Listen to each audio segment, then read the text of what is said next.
Is Bill Cassidy's political career on the verge of extinction?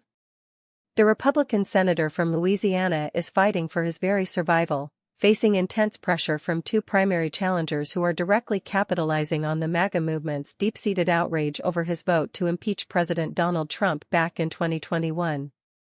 In Louisiana, a growing consensus among Republican officials, lawmakers, and strategists is that Cassidy might not even secure a spot in the runoff election this Saturday. If he does finish third and is eliminated outright, it would represent a devastating defeat for the two-term incumbent and a significant, symbolic win for Donald Trump in his ongoing battle against Republicans who dare to cross him. When it comes to stabbing Trump in the back with that vote to impeach, the memories are very long, stated Kevin Birkin, the Jefferson Davis Parish GOP chair, who is actively opposing Cassidy and leaning towards supporting one of the challengers. Current polling largely places Cassidy in third position, trailing behind the Trump-endorsed Representative Julia Letlow and State Treasurer John Fleming, both of whom are running as MAGA candidates. Cassidy's impeachment vote led to his ostracization by the state Republican Party, and Trump himself has repeatedly attacked him as very disloyal, urging Louisiana Republicans to vote him out. The Louisiana GOP primary is the latest chapter in what's being called Trump's revenge tour this month, where several of his most vocal critics are facing re-election challenges. This campaign kicked off in Indiana, where Trump and his allies successfully saw 5 state lawmakers ousted for refusing to redraw congressional lines to favor the GOP. Following Cassidy's race, Kentucky Representative Thomas Massie is slated for his own primary battle on May 19. However, in Louisiana, Trump's involvement has been notably less hands-on than one might expect. While he did re-up his support for Letlow on Saturday via Truth Social, calling her a winner who will never let you down, his direct engagement beyond a few online posts has been minimal. Despite pushing Letlow into the race with his endorsement in January, he has continued to withhold the massive financial resources of his MAGA Incorporated war chest, which exceeds $300 million, and did not make any campaign appearances on her behalf. The White House did not respond to requests for comment on this matter. In that same Saturday Truth Social post, Trump took another pointed jab at Cassidy, stating, "He turned around and voted to impeach me for something that has now proven to be total bullshit." When asked about this by Politico, Cassidy responded pragmatically, "That is not something I think about.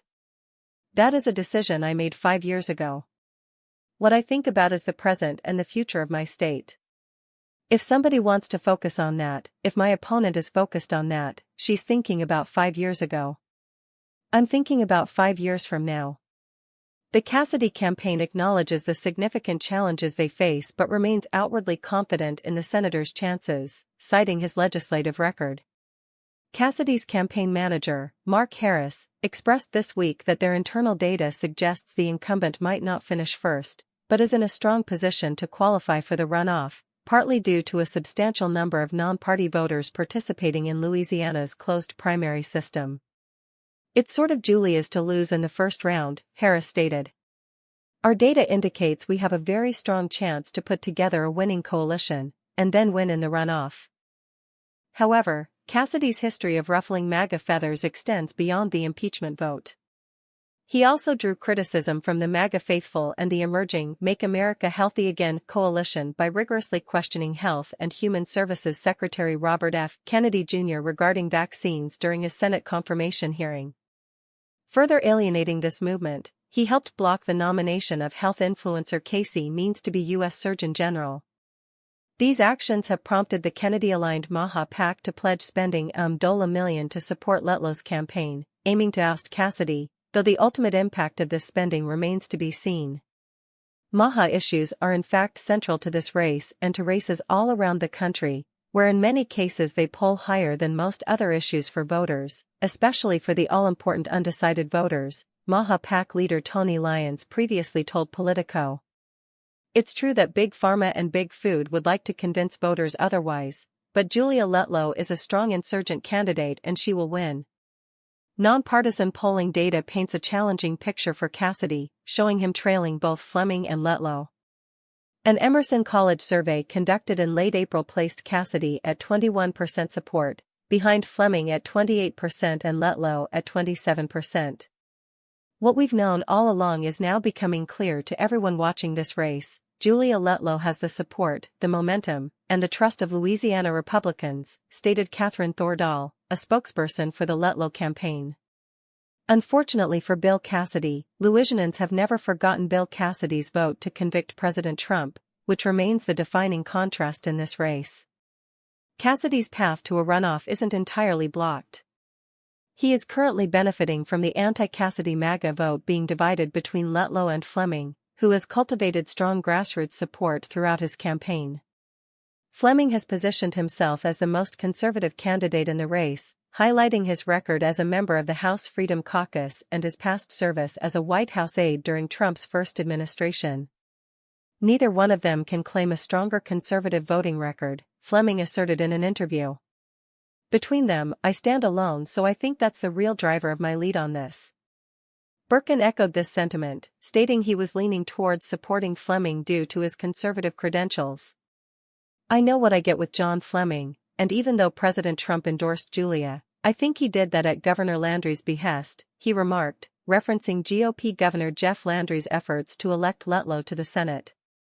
In the final days of the campaign, Letlow and Fleming have been engaged in direct attacks on each other, a tactic that suggests they anticipate facing each other in the runoff, or perhaps they believe Cassidy could still make a surprising comeback if they continue to split the MAGA vote.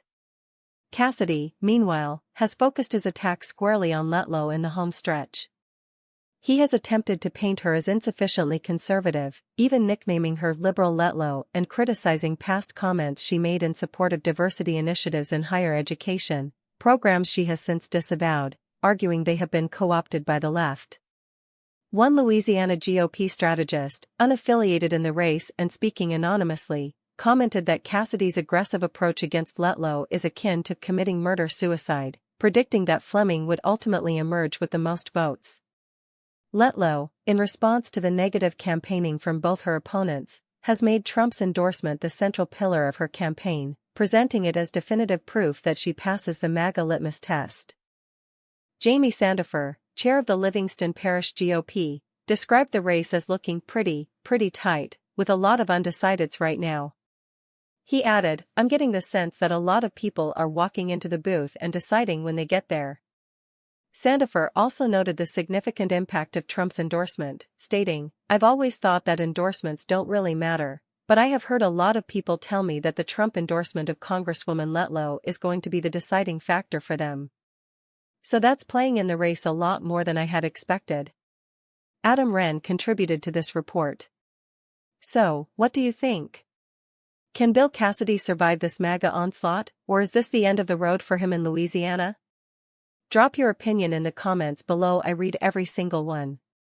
This is a critical moment for the Republican Party, and the outcome in Louisiana could send shockwaves across the country. We'll be watching closely.